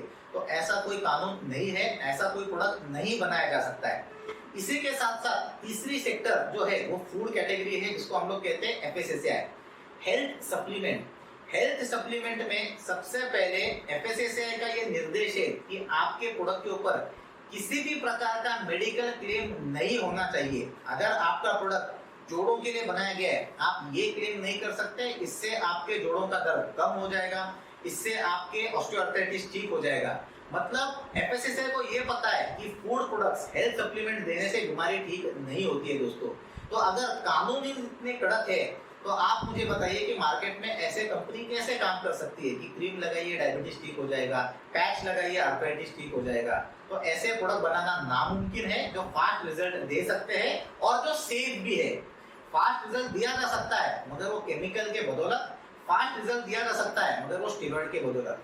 अगर आपको सेफ प्रोडक्ट चाहिए, अगर आपको बीमारियों से बचना है, अगर आपको साइड इफेक्ट से बचना है, तो आपको सही प्रोडक्ट चाहिए, आपको फास्ट रिजल्ट वाला प्रोडक्ट नहीं चाहिए। और यहीं पे हम लोग काम करते हैं, हम लोग आपको अच्छे प्रोडक्ट देते हैं जो आपके शरीर के लिए सेफ है, आपके शरीर के लिए अच्छे हैं और रिजल्ट भी आएंगे देर सवेर। अगर आपको रिजल्ट 3 दिन में आ रहा है, वो 7 दिन में आ जाए, क्या फर्क पड़ता है, मगर प्रोडक्ट तो सेफ है, वो आपके शरीर में कोई साइड इफेक्ट नहीं पैदा कर रहा है। तो हम लोग ये भरोसा करते हैं, हम लोग ये विश्वास रखते हैं कि लोगों को सेफ प्रोडक्ट दिया जाए, लोगों को हानिकारक प्रोडक्ट नहीं दिया जाए। और यहीं पे हम लोग इन तीनों कानूनों का पालन करते हुए एफडीए, मेडिकल रेमेडीज एक्ट और एफएसएसए एक्ट हम हमारे सारे प्रोडक्ट्स को डेवलप करते हैं और मार्केट में लाने का हम लोग काम करते हैं। और मैं दावे के साथ कह सकता हूँ आज लाखों लोग ने यूनिलिंक के प्रोडक्ट्स को इस्तेमाल किया है और इसके रिजल्ट्स को अपनाया है और देखा है। अगर यूनिलिंक के प्रोडक्ट के रिजल्ट आ रहे हैं तो आपको फास्ट फूड की कोई जरूरत ही नहीं है, आपको केमिकल वाले प्रोडक्ट्स की कोई जरूरत ही नहीं है, आपको स्टेरॉइड वाले प्रोडक्ट्स की कोई जरूरत ही नहीं है। और यूनिलिंक यही पे काम करता रहेगा और quality products, safe products, herbal products launch करता रहेगा। यस, मतलब हम लोग इसे ये कह सकते हैं कि यूनिलिंक के जो प्रोडक्ट है इससे इफेक्ट होगा लेकिन साइड इफेक्ट नहीं होगा। लेकिन मार्केट के जो प्रोडक्ट है साइड इफेक्ट विद इफेक्ट है, ऐसा काम करते हैं। तो ऐसे फास्ट रिजल्ट के प्रोडक्ट के ऊपर हमको जाना नहीं है। बहुत सारे लोग मार्केट में इसे गुमराह करते रहते हैं। लेकिन सर मैं ये जानना चाहता हूँ कि यूनिलिंक के प्रोडक्ट की ऐसी R&D प्रोसेस क्या है, मतलब जिसे आप कोई भी इंग्रेडिएंट्स को लेके एक दो एग्जांपल आप दीजिए, क्योंकि सारे एग्जांपल्स तो मैं पूछ नहीं सकता हूँ क्योंकि आपका नॉलेज तो हम लेना चाहते हैं लेकिन समय की पाबंदी है। तो एक दो एग्जांपल्स ऐसे दीजिए कि जिससे हम लोगों को इंग्रेडिएंट्स के बारे में या क्वालिटी ऑफ इंग्रेडिएंट्स या R&D का प्रोसेस क्या होता है उसके बारे में थोड़ा हम जानना चाहते हैं। बहुत ही सिंपल है। लोगों को लगता है कि प्रोडक्ट बनाना मुश्किल होता है, डेफिनेटली मुश्किल होता है, मगर मैं आपको सिंपल भाषा में समझाऊंगा। आपने दो जड़ी बूटियों का नाम सुना रहेगा, एक ब्राह्मी। अरे ब्राह्मी क्या काम करता है? Brahmi is a brain tonic, ये आपके दिमाग को स्ट्रॉन्ग करने का काम करता है। और दूसरी वनस्पति है गुग्गुल। गुग्गुल क्या काम करती है? आपके जोड़ों के दर्द के ऊपर काम करती है। मगर ऐसा होता है क्या कि गुग्गुल से ब्रेन टॉनिक का इफेक्ट आपको मिले और ब्राह्मी से जोड़ों के दर्द में आपको राहत मिले? तो ये पॉसिबल नहीं है। मार्केट में जो कंपनीज है ये यूजुअली इनके पास ना साइंटिस्ट बॉडी है, ना मैन्युफैक्चरिंग का तजुर्बा है, ना R&D का तजुर्बा है। ये किसी के पास से प्रोडक्ट बनवा के लेती है, अपना पैकेजिंग करती है और बेचने का काम करती है। प्रोडक्ट डेवलप करने के लिए सबसे पहले आपको उसकी समझ होनी पड़ती है, बीमारी की भी समझ होनी पड़ती है, और उसके बाद एक लंबा प्रोसेस होता है 2 से 3 साल का, जहां पर आप प्रोडक्ट को डेवलप करते हैं, ट्रायल करते हैं, टेस्ट करते हैं, पेशेंट्स के ऊपर ट्रायल करते हैं, लेबोरेटरीज में ट्रायल करते हैं, सेफ्टी एफिकेसी को प्रूव करते हैं और फिर मार्केट में डालने का काम करते हैं। तो यहाँ पर यूनिलिंक के तहत हमारा जो मदर कंपनी है सियान हेल्थकेयर, जिसमें साइंटिस्ट बॉडी की बहुत बड़ी टीम है, यहाँ पर जब हम लोग कोई भी फॉर्मुलेशन को डेवलप करते हैं सबसे पहले हम लोग ये समझते हैं कि ये जड़ी बूटी इसी बीमारी पे काम क्यों करती है। तो यहाँ पर हमारे पास एक स्पेशल टेक्नोलॉजी है जिसका नाम है super critical phyto extraction technology. तो हम लोग ये समझते हैं कि ब्राह्मी में ही ब्रेन टॉनिक की एक्टिविटी क्यों है, गुग्गुल में ही जोड़ों को दर्द करने की एक्टिविटी क्यों है, उस फाइटोकेमिकल को हम लोग आइसोलेट करने का काम करते हैं दोस्तों, और उसके साथ हम लोग प्रोडक्ट बनाने का काम करते हैं। ये तो सबसे पहले आ गया आइडिया कि इस बीमारी के ऊपर प्रोडक्ट बनाना है। दूसरा आ गया हमारी 4000 साल से चली आ रही जो आयुर्वेद की परंपरा है, उनके किताबों को छानो, उसमें कौन सी वनस्पति लिखी है वो जोड़ों के दर्द के ऊपर काम करेगी, उसको आइडेंटिफाई करो, उसको आज के मॉडर्न टेक्नोलॉजी के अनुसार उसका आप कह सकते हो फिंगरप्रिंटिंग एनालिसिस करो और उसमें से उस फाइटोकेमिकल को आइसोलेट करके प्रोडक्ट बनाओ। तो हमारा सबसे पहले 6 महीने का समय एक कंसेप्ट के ऊपर ही जाता है कि बीमारी कौन सी, जड़ी बूटी कौन सी और क्यों। फिर उसकी पावर को एक्सट्रैक्ट करने के लिए हम लोग मॉडर्न टेक्नोलॉजी का इस्तेमाल करते हैं और फिर प्रोडक्ट को डेवलप करने का काम करते हैं। एक बार प्रोडक्ट आपके सामने कैप्सूल फॉर्म में, पाउडर फॉर्म में या सिरप फॉर्म में आ जाए, यहाँ तक काम खत्म नहीं होता है। उसके बाद हमें उसे टेस्टिंग करनी पड़ती है। यूनिलिंक में हम कोई भी प्रोडक्ट अगर लेके आते हैं तो लगभग 200 से ज्यादा पैरामीटर्स के ऊपर हम लोग उसको तय करते हैं। अफ्लाटॉक्सिन हो गया, अलग अलग प्रकार के 108 पेस्टिसाइड्स हो गए, अलग अलग प्रकार के स्टेरॉइड्स हो गए, उसके बाद न्यूट्रिशनल क्लेम हो गया, इसमें कितना विटामिन है, कार्बोहाइड्रेट्स है, प्रोटीन है। इसके साथ साथ इसको हम लोग क्या करते हैं, अलग अलग जानवरों के ऊपर टेस्ट करते हैं ताकि ये पूरी तरीके से सेफ है इंसानों को देने से पहले, जिसको हम लोग सेफ्टी और एफिकेसी कहते हैं। और उसके बाद आता है गाइडलाइंस का अप्रूवल की प्रक्रिया। प्रोडक्ट तैयार हो गया, लाखों रुपए का खर्चा हो गया, समय बीत गया, मगर ये प्रोडक्ट सही है या नहीं, इसके लिए हम लोग रेगुलेटरी बॉडीज के पास जाते हैं। अगर हम लोग ने ड्रग डेवलप किया तो एफडीए के पास जाएंगे, अगर हम लोगों ने food product health supplement develop किया तो एफएसएसए के पास जाएंगे, अगर हम लोगों ने एग्रीकल्चर प्रोडक्ट डेवलप किया तो हम लोग एग्रीकल्चर मिनिस्ट्री के पास जाएंगे। वहां जाके हम लोग ये पूरी 1.5 से 2 साल की मेहनत सबमिट करते हैं। वहाँ की साइंटिस्ट बॉडी ये पूरे प्रक्रिया को एनालाइज करती है, डॉक्यूमेंट्स को एनालाइज करती है, उसके बाद मुहर देती है कि आप इस प्रोडक्ट को बना सकते हो और मार्केट में बेच सकते हो। तो हमारा जो पूरा R&D की जो प्रक्रिया है दोस्तों, वो इसी तरीके से हम लोग फॉलो करते हैं। बिकॉज हम लोग जो इस इंडस्ट्री से आते हैं, डोमेन से आते हैं, हमें पता है कि प्रोडक्ट इसी तौर पे डेवलप किया जाता है और इसी तौर पे प्रोडक्ट डेवलप करने के बाद वो सेफ भी रहेगा, वो इफेक्टिव भी रहेगा और यहाँ पर जुड़े हुए हर इंसान को उससे उसका बेनिफिट भी मिलेगा। तो ये R&D की जो हमारी पूरी प्रोसेस होती है ये किस तरीके से होती है? ये सर बहुत बढ़िया, मीन्स R&D की प्रोसेस हमें आज पता चली है। लेकिन बहुत सारे लोग डॉक्टर क्या करते हैं कि उनका इंटरनेशनल प्रोडक्ट के ऊपर भरोसा होता है या इंटरनेशनल कंपनी के ऊपर भरोसा होता है। उनको कुछ कंपनियां खुद को कहती है हम लोग नंबर वन है, लेकिन इसका डेफिनेशन कि इंटरनेशनल कंपनी और कंपैरेटिवली यूनिलिंक की प्रोडक्ट्स के बारे में हो या थोड़ा सिस्टम के बारे में हो, हम उसके बारे में थोड़ा जानना चाहते हैं। देखो दोस्तों, ये एक आम तौर पे से सबकी भावना है। यूजुअली जब भारत देश आजाद हुआ था तो हमें खुद को नहीं पता था कि देश को चलाया कैसे जाता है, तो हमने आस पड़ोस में देखा और प्रगतिशील जो देश है वेस्टर्न कंट्री जिसको हम लोग अमेरिका, यूरोप, यूएसए कहते हैं, वहाँ के चीजों को हम लोगों ने अपनाना स्टार्ट किया, उनके पॉलिसीज को हम लोगों ने अपनाना स्टार्ट किया, क्योंकि उन लोगों ने वो सेट किया था, उसको मार्केट में उतारा था और उसका हम लोगों ने फायदा देखा हुआ था। तो ये धारणा आमतौर से आज नहीं है, ये पहले से ही है कि बाहर से जो कुछ भी आएगा वो अच्छा ही रहेगा क्वालिटी वाइज, नंबर वन, उसको मार्केट में सेट किया गया है। और वहाँ के लोगों का उस प्रोडक्ट के प्रति जो हम लोग कह सकते हैं भरोसा है, वो क्यों है? क्योंकि हमें पता है कि यूएस एफडीए, यूरोपियन एफडीए वो उतने स्ट्रॉन्ग है, उन्होंने उस प्रोडक्ट को उतारने से पहले ये सारे निकषों के ऊपर जांचा है, उन प्रोडक्ट्स के ऊपर मार्केट में सारी स्टडी होने के बाद उन प्रोडक्ट्स को उतारा गया है। तो आमतौर पे भरोसा आया है, वो भरोसा वहाँ के लोगों को भी आया है और वो भरोसा भारतीय लोगों को भी आया हुआ है कि इंटरनेशनल कंपनी अगर कोई है तो उसके प्रोडक्ट्स क्वालिटी के रहेंगे, उनके प्रोडक्ट्स अच्छे रहेंगे, उनकी सिस्टम अच्छी रहेगी।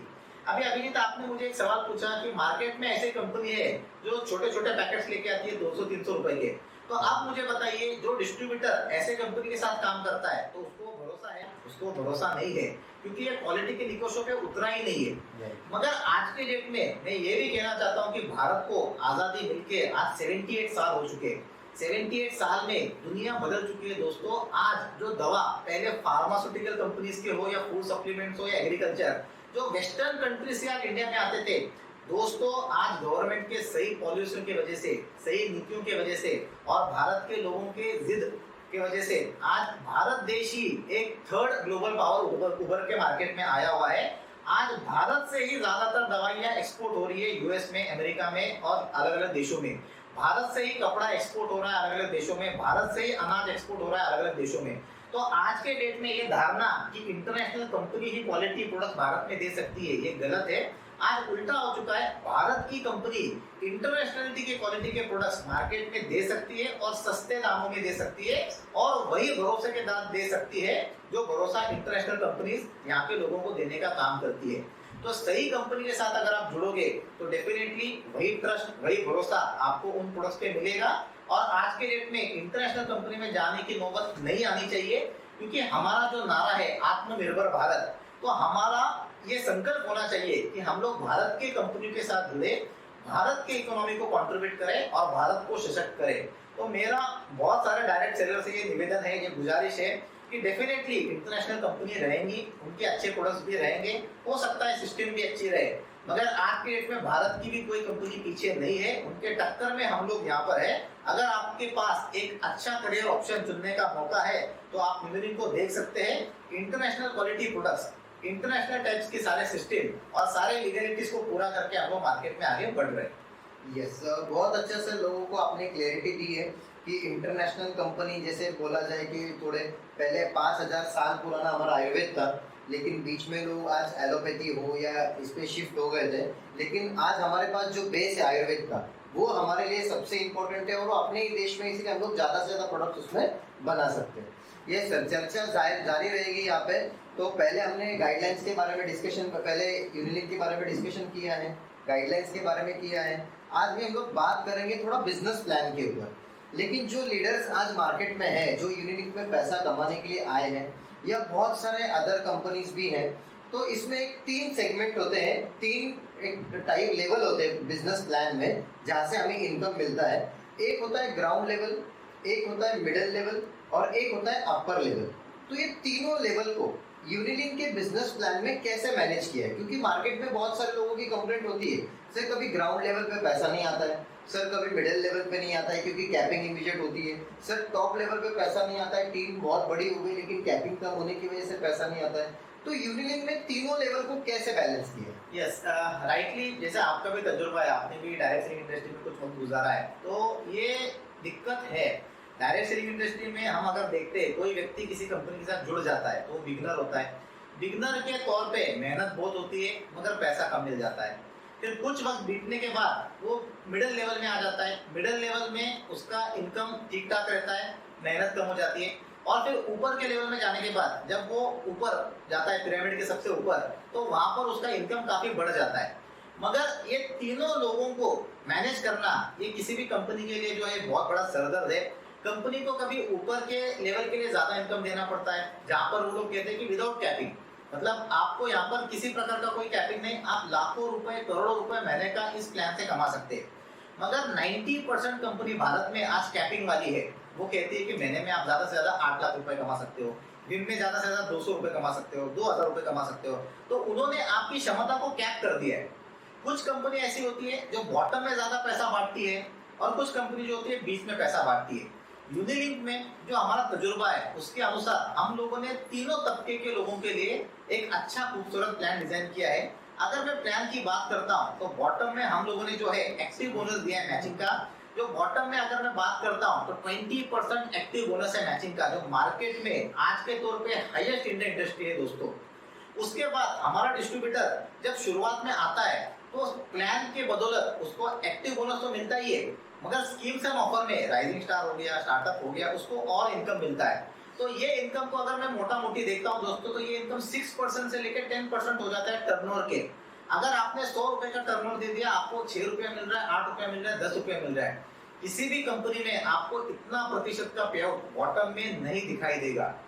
अगर हमारा कोई डिस्ट्रीब्यूटर बॉटम से ऊपर चला जाता है मिड लेवल पे, तो हम लोग उसको मैचिंग का 20% तो दे ही रहे, मगर हम लोग उसको ग्रुप बोनस के तहत हम लोग उसको अलग इनकम दे रहे हैं। और ये इनकम हम लोग उसको सिर्फ उसके टर्नओवर पे नहीं दे रहे, कंपनी के ग्लोबल टर्नओवर के ऊपर दे रहे।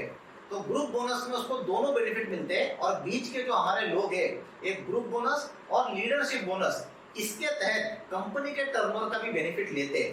तो बॉटम लेवल को भी हम लोगों ने अच्छा इनकम दिया है, मिड लेवल के डिस्ट्रीब्यूटर्स को हम लोगों ने अच्छा इनकम दिया है। और तीसरी बात, हमारा जो लग्जरी बोनस है, इसमें हम लोगों ने टॉप लेवल के जो डिस्ट्रीब्यूटर्स है, लीडरशिप और लग्जरी को मिला के हम लोगों ने किसी तरह का कैपिंग नहीं रखा है। अभी आज के डेट में यूनिक के साथ जुड़ते आपने भी 3-3.5 करोड़ रुपए कमाए हैं। और ये तभी संभव है क्योंकि अगर मैं कैपिंग डाल देता तो हो सकता आपका इतना इनकम नहीं था, पॉसिबल नहीं था। तो मैंने यहाँ पर किसी प्रकार का कैपिंग नहीं रखा है। मैं चाहता हूँ कि जिसमें अगर क्षमता है वो महीने का 10 लाख भी कमाए, क्षमता है महीने का 25 लाख भी कमाए या 1 करोड़ भी कमाए। तो यूनिलिंक के प्लान के तहत हम लोगों ने तीनों तबके के डिस्ट्रीब्यूटर्स को कुछ ना कुछ अच्छी तरीके से देने की कोशिश की है।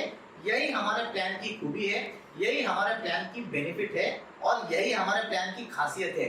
और दोस्तों, ये सारा जो हमारा प्लान है ये 2 ही लेग में काम करता है। बाकी कंपनियों की तुलना में आपको 14 लेग, 15 लेग, 16 लेग नहीं चलाने पड़ते इतना बड़ा लेवल का इनकम लेने के लिए। तो प्लान भी आसान है, प्लान एग्जीक्यूट करना भी आसान है और इसमें इनकम भी सबसे ज्यादा है।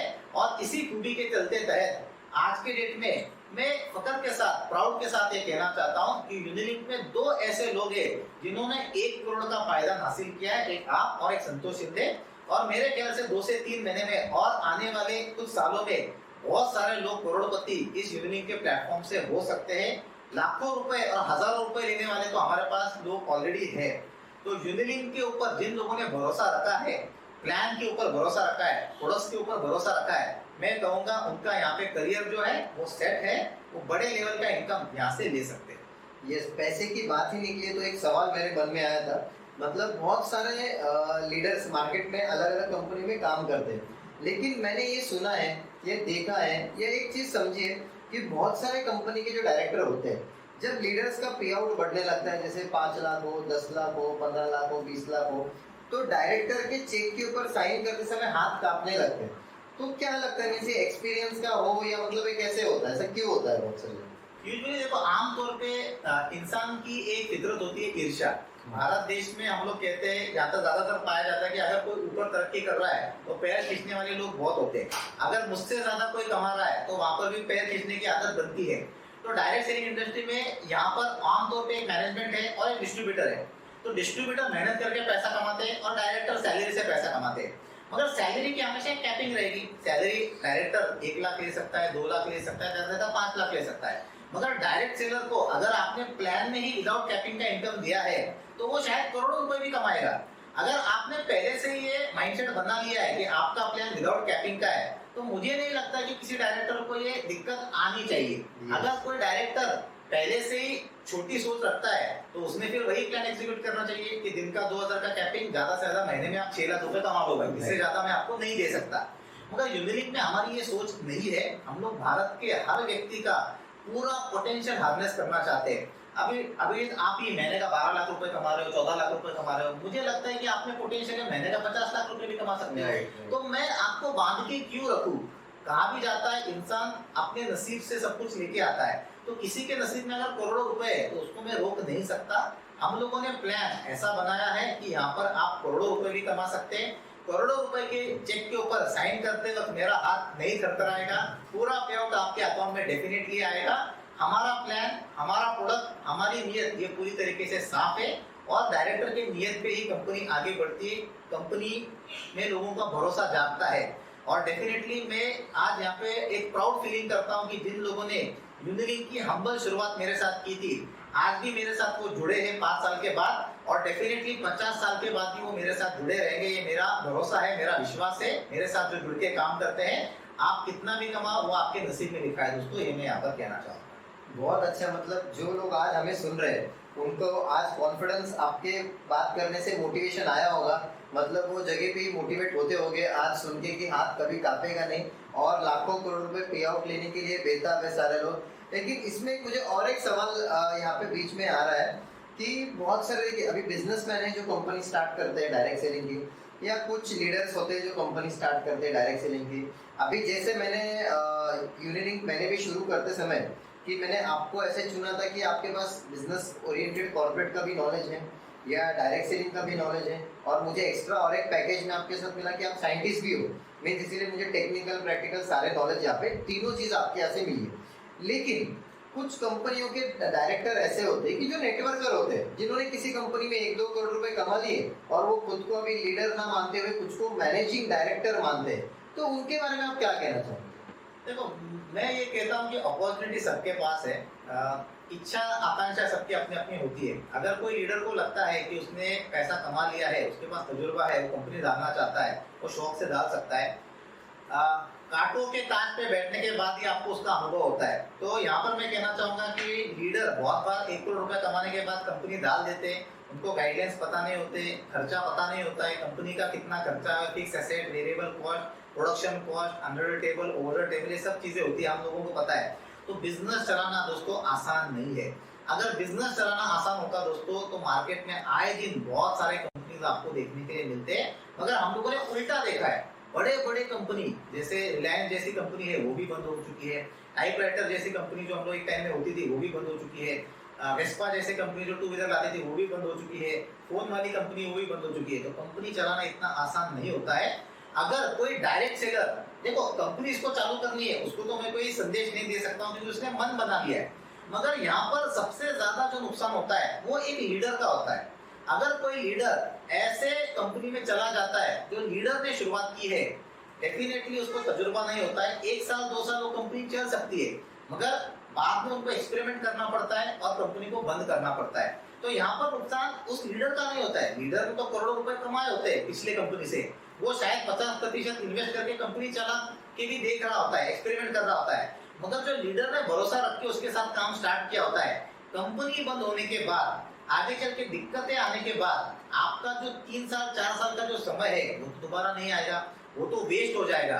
और डायरेक्ट सेलिंग इंडस्ट्री में पिछले अनुभव को लेके हमने जो काम किया है, जो टीम बिल्ड किया है, उसको छोड़ के अगर आप कहीं पर जा रहे हो तो मेरे हिसाब से वो सबसे कह सकते बदनसीब डायरेक्ट सेलर होगा। बहुत बार डायरेक्ट सेलर क्या करता है, मेहनत करता है, टीम बिल्ड करता है, 2 साल लगाता है जिंदगी के, और फिर कंपनी शिफ्ट कर देता है और वो मेहनत उसकी पूरी वेस्ट हो जाती है। तो अगर आपकी मेहनत ही गलत कंपनी में है दोस्तों, तो इससे आपको कोई नहीं बचा सकता है। इलीगल कंपनी में कृपया करके बच जाइए, छोटे कंपनी में कृपया करके बच जाइए, लीडर ने स्टार्ट किया हो कंपनी में दोबारा करके बच जाइए, क्योंकि इसमें आपके करियर के ऊपर क्वेश्चन मार्क होता है। ये मैं यहाँ पर कहना चाहूंगा।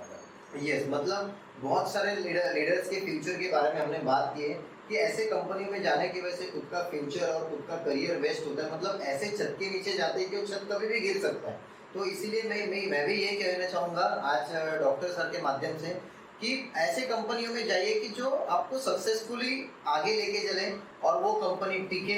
ऐसे फास्ट इनकम के चक्कर में या कुछ जल्दी मिलने के चक्कर में या मैजिकल प्रोडक्ट के चक्कर में किसी कंपनी को तुरंत ना जुड़िए, क्योंकि ये इंडस्ट्री बहुत बेहतरीन है। इसे और बेहतरीन हम लोग इसे बना सकते हैं और करियर को भी बेहतरीन बना सकते हैं। और अगला सवाल सर हमारा ये है कि किसी भी कंपनी में जो हमारे 3 स्ट्रॉन्ग बेस हैं उसके बारे में हम जानना चाहते हैं। जो यूनिलिंक का 3 स्ट्रॉन्ग बेस पे करंट के बारे में भी हमें जानकारी चाहिए और उसके फ्यूचर के बारे में भी क्या करने वाले हैं उसकी भी जानकारी चाहिए। तो 3 बेस जो है जिसके ऊपर कंपनी खड़ी है, जिसे हम प्रोडक्ट बेस कहते हैं पहला, दूसरा जिसे लीडर्स का बेस कहते हैं, लीडर्स का जो बेस होता है उसमें, और तीसरा जो बेस होता है सिस्टम बेस। तो ये तीनों बेस का करंट और फ्यूचर क्या रहेगा यूनिलिंक का? तो राइटली स्पोकन, हर कंपनी जो जुड़ती है ये तीनों पहलू को अगर साथ में लेके जाती है तभी वो कंपनी की तरक्की निश्चित है, तभी वहां पर जुड़े हुए लीडर की तरक्की भी निश्चित है। अगर मैं पहले पहलू की बात करता हूँ प्रोडक्ट, तो मुझे नहीं लगता कि किसी को भी यूनिलिंक के प्रोडक्ट्स के ऊपर संदेह है, हमारे बैकग्राउंड के ऊपर संदेह है। सियान का प्रोफाइल 2 मैन्युफैक्चरिंग प्लांट उत्तराखंड में, 3 मैन्युफैक्चरिंग प्लांट पूना में, 100+ प्रोडक्ट, उसमें से 90+ प्रोडक्ट इन हाउस। तो मुझे नहीं लगता कि किसी को भी हमारे प्रोडक्ट बनाने के कैपेसिटी पे, कैपेबिलिटी पे संदेह है। प्रोडक्ट हम लोग डिलीवर कर रहे हैं मार्केट में, उसके रिजल्ट भी डिलीवर कर रहे हैं और डेफिनेटली हमारी जो पाइपलाइन है दोस्तों वो काफी तगड़ी है। अगर आपने हमारा फर्टिलाइजर का लाइसेंस कॉपी किसी ने देखा रहेगा, आज हमने सिर्फ 3 फर्टिलाइजर लॉन्च किए एनपीके, उसके ऊपर 110 प्रोडक्ट्स का अप्रूवल है। हमारे हेल्थ केयर के प्रोडक्ट्स के ऊपर हमारे पास और पाइपलाइन में 10 नए प्रोडक्ट्स है। उसके साथ साथ हमारे पास माइरेस्टिका नाम से जो हमारी कॉस्मेटिक की रेंज है, इसमें हम लोग 20-25 प्रोडक्ट्स के ऊपर काम कर रहे हैं। साफरान नाम से हमारा जो कलर कॉस्मेटिक है, इसके ऊपर हम लोग काम कर रहे हैं। तो आने वाले दिनों में आपको प्रोडक्ट में डेफिनेटली इजाफा दिखाई देगा, प्रोडक्ट आपको ज्यादा दिखाई देंगे जो वैल्यू फॉर मनी रहेंगे, क्वालिटी प्रोडक्ट्स रहेंगे। तो प्रोडक्ट के ऊपर कोई संदेह नहीं लेना चाहिए, ऐसे मुझे लगता है। दूसरा जो पहलू है लीडर की, अगर मैं बात करता हूँ, नेटवर्क मार्केटिंग कंपनी लीडर के बदौलत ही चलती है, लीडर के बदौलत ही बड़ी होती है। कंपनी का काम होता है प्रोडक्ट देना, कंपनी का काम होता है सिस्टम को बनाए रखने के लिए मदद करना, मगर लीडर ही होती है जो सबसे इंपॉर्टेंट होती है, इस कंपनी को बढ़ाने के लिए मदद करते हैं। तो लीडर जब अगर कोई कंपनी में जुड़ जाता है, यूनिलिंक में अगर मैं बात करता हूँ, तो हम लोग उसके बारीकी को समझने की कोशिश करते हैं, उसको एक ग्रोथ ट्रैक दिखाने की कोशिश करते हैं, उसको आगे लेके जाने की कोशिश करते हैं। तो हमारा यहाँ पे सबसे पहले जब लीडर जुड़ता है तो हम लोग बॉटम में सबसे पहले उसको राइजिंग स्टार बनाने की कोशिश करते हैं। जब राइजिंग स्टार, इसका नाम ही है उभरता सितारा, तो राइजिंग स्टार अगर कोई लीडर बन जाता है, समझो इस महीने में 500 लोग जुड़ गए, उसमें से 100 लोग राइजिंग स्टार बन गए, तो राइजिंग स्टार बनने के बाद हमें पता चलता है कि ये लीडर मटेरियल है, इसको आगे चल के डेवलप किया जा सकता है, इसको आगे चल के ग्रूम किया जा सकता है, इसका पे आउट बढ़ाया जा सकता है। तो ऐसे लोगों को लेके हम लोग उनको आगे एचडीसी में ऐड करते हैं, जिसको हम लोग कहते हैं sub divisional cabinet. Sub divisional cabinet एक एरिया में काम करता है जिसका मोटा मोटी 5,000 से लेके 10,000 रुपए का पे आउट या 10,000 से लेके 20,000 रुपए का पे आउट फिक्स होता है, depending upon area, depending upon उसका बिजनेस। इनको हम लोग राइजिंग स्टार से एचडीसी में डालते हैं। एचडीसी के बाद हम लोग उनको डीसी में ऐड करते हैं, जिसको हम लोग कहते हैं डिविजनल कैबिनेट। डिविजनल कैबिनेट वो लोग होते हैं जिनका 25,000 से लेके 50,000 रुपए तक का पे आउट जो है वो मार्केट में सेट रहता है और ये मल्टीपल पॉकेट्स में काम करते हैं। इनको अलग तरीके से ट्रेनिंग दी जाती है। हमारे यहाँ पे हर महीने में डिविजनल कैबिनेट मीट होती है, इनको हम लोग बुलाते हैं, काउंसलिंग करवाते हैं, ये सारी चीजें होती है। डिविजनल कैबिनेट के बाद अगला पड़ाव होता है आपका स्टेट कैबिनेट। जो कोई लीडर अब एक स्टेट में अलग अलग एरिया पे काम कर रहा है, पूरे स्टेट में वो काम कर रहा है, तो हम लोग उसको कहते हैं स्टेट कैबिनेट। और उसका जो पे आउट है आज यूनिलिंक में 50,000 से लेके 1 लाख के भीतर सेट होता है। तो यहीं पे मुझे बहुत खुशी है दोस्तों, आज यूनिलिंक में 100 के करीब डिविजनल कैबिनेट है जो लगभग 15 से लेके 25,000 का पे आउट ले रहे हैं। 12 स्टेट कैबिनेट है जो 50,000 से लेके 1 लाख का पे आउट ले रहे हैं। और स्टेट कैबिनेट के ऊपर का जो पायदान होता है वो जोनल कैबिनेट है जो लगभग 1 लाख एंड अबव का पे आउट ले रहे हैं हमारे यहाँ पे। ऐसे 7 लोग हमारे यहाँ पर हैं। तो यूनिलिंक में लीडर के लिए एक प्रॉपर आइडेंटिफिकेशन चैनल, एक प्रॉपर ग्रोथ ट्रैजेक्टरी को हम लोगों ने बनाया हुआ है ताकि लीडर अपने पोटेंशियल को यूनिलिंक में पूरी तरीके से इस्तेमाल करके आगे बढ़ सके। तीसरे पहलू की अगर मैं बात करता हूँ वो है सिस्टम। देखो दोस्तों, सिस्टम एक ऐसी चीज है जो डिफाइन नहीं रहती है, सिस्टम बनाई जाती है। सिस्टम बनाने के लिए डिसीजन लेना पड़ता है, डिसीजन सही है गलत है उसका एनालिसिस करके आपको चेंज करना पड़ता है, और धीरे धीरे करके 4 साल के भीतर, 5 साल के भीतर, 7 साल के भीतर एक आपकी सिस्टम इनबिल्ट खुद की आपके बिजनेस के अनुसार डेवलप हो जाती है। तो उनको सिस्टम नहीं पता होता, वो कॉपी पेस्ट करते हैं, प्रोडक्ट भी कॉपी पेस्ट, सिस्टम भी कॉपी पेस्ट। कंपनी में सिस्टम खुद से डेवलप होनी पड़ती है। तो यूनिलिंक में हमारी जो सिस्टम है, हमारी इसी नीति के तहत डिसीजन लो, एनालाइज करो, मॉडिफाई करो, हमारी सिस्टम बनते जा रही है। और हम लोगों ने आज के तौर पे एक अच्छी सिस्टम को डेवलप की है, लीडर्स को आइडेंटिफाई करने के लिए, लीडर्स को काउंसलिंग करने के लिए, divisional cabinet meet, state cabinet meet, zonal cabinet meet, इसके साथ साथ अलग अलग प्रकार के कमांडो ट्रेनिंग, इसके साथ साथ यूएलसी यूनिलिंक लीडरशिप कॉन्क्लेव, उसके साथ आप लोग कह सकते हैं यूनिलिंक, उसके साथ आप फेलिसिटेशंस के मीट, हम लोग ये सब चीजें करते हैं। तो सिस्टम्स को हम लोगों ने 4 से 5 साल में एक अच्छी तरीके से रूपरेखा देने का काम किया है, और आने वाले दिनों में भी बिजनेस के नीड के अनुसार हम लोग सिस्टम्स को डेवलप करते रहेंगे। एक अच्छी सिस्टम को हम लोग मार्केट में लाने की कोशिश करते रहेंगे, जिससे आप सभी लोगों का जो यूनिलिंक के साथ जुड़े हैं उनका फ्यूचर यहाँ पे एक करियर जो है वो सेट हो सके, उज्जवल भविष्य आप लोग यूनिलिंक में देख सके। यस, मतलब बहुत अच्छा है कि बहुत सारे लोग जो लीडर्स कंपनी स्टार्ट करते हैं वो कॉपी पेस्ट करते हैं, मतलब मुझे लगता है कॉपी तो करते हैं लेकिन पेस्ट नहीं हो पाता है, इसीलिए उनकी कंपनी वेस्ट हो जाती है मार्केट से। तो लास्ट बट नॉट लीस्ट एक लास्ट सवाल जो बहुत उत्सुकता होती है लोगों में सुनने की, कि यूनिलिंक का विजन क्या होगा? यूनिलिंक का विजन बहुत सिंपल है। जैसे मैंने कहा कि मेरा विजन सिर्फ 3 पहलू पे आधारित है। भारत में एक बहुत बड़ा पोटेंशियल है, ऐसा मैं समझता हूँ। भारत देश 1947 के बाद आजाद होने के बाद आज 3rd नंबर की इकोनॉमी है, और हर इंसान में बहुत बड़ा पोटेंशियल है। तो यूनिलिंक में मेरा यही विजन है कि हर इंसान का, हर लीडर का पोटेंशियल को अनलॉक किया जा सके। नंबर 1, जैसे आप आज मार्केट में 12 लाख 15 लाख का पे आउट ले रहे, करोड़ों का आपका पोटेंशियल है, तो ये पोटेंशियल आपका अनलॉक हो जाए। नंबर 1, मार्केट में एक ट्रस्ट फैक्टर जो है वो हमेशा रहे, ये मैं चाहता हूँ। और तीसरा, इंसान के दिल को छूना मैं चाहता हूँ। तो इंसान के दिल को छूना ये मेरी सबसे इंपॉर्टेंट विजन है, ऐसा मैं कहता हूँ। इंसान के दिल को तभी छुआ जा सकता है अगर आप सही ट्रैक पे हो। इंसान के दिल को तभी छुआ जा सकता है अगर आप सच बोल रहे हो। इंसान के दिल को तभी छुआ जा सकता है कि आपके नियत में कोई खोट नहीं है। अगर किसी के नियत में खोट है, वो झूठ बोल रहा है, वो समझ में आता है, वो कॉन्फिडेंस पास नहीं कर पाएगा। दोस्तों, डायरेक्ट सेलिंग इंडस्ट्री एक ऐसी इंडस्ट्री है, एक इंसान के साथ एक इंसान जुड़ता है, मगर वो एक तार से जुड़ता है। वो तार होता है ट्रस्ट का, वो तार होता है भरोसे का, कॉन्फिडेंस का। और वो तार या भरोसा या कॉन्फिडेंस आप तभी दे सकोगे जब आपकी विजन आपके इसके साथ मैच करेगा, अलाइन करेगा। तो यूनिलिंक में हमारा यही विजन है कि इंसान के पोटेंशियल को अनलॉक करो, नंबर 1, और एक भरोसे के साथ एथिकल कंपनी को मार्केट में लेके आओ और लोगों के दिल को छुओ। यस, मींस यूनिलिंक का जो विजन हमने देखा डॉक्टर इमरान पटेल सर के माध्यम से कि लोगों के दिल को छूना है, और जो ट्रस्ट की जो तार है वो यूनिलिंक का विजन है।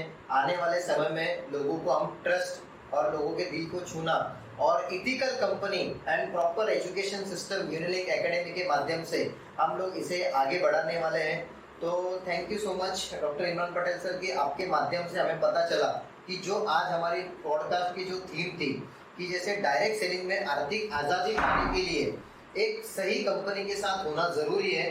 तो आज हमें ये विश्वास हो रहा है, या जो लोग हमें सुन रहे हैं तो वो सब लोग यही समझ रहे हैं कि ये मीटिंग के बाद, ये सेशन के बाद, कि हम लोग सही कंपनी में हैं डेफिनेटली, और यूनिलिंक के साथ वर्किंग करते रहेंगे। और thank you so much sir, आपने आपका कीमती समय हमें दिया है। बस ये सेशन खत्म होने के यहीं पर है, तो मैं जाते जाते एक कविता यहाँ पे सुना के ये सेशन को हम लोग क्लोज करेंगे। तो कविता ऐसी है, कुछ नशा तिरंगे की आन का, कुछ नशा मातृभूमि की शान का, कुछ नशा आर्थिक आज़ादी का, हम लहराएंगे हर जगह ये तिरंगा, हम लहराएंगे हर जगह ये तिरंगा, नशा ये हिंदुस्तान और यूनिलिंक की शान का। यही बोल के आज हम लोग यहाँ पे सेशन एंड करेंगे। Wish you all the best, मिलते हैं अगले सेशन में। थैंक यू सर टाइम देने के लिए, थैंक यू सो मच।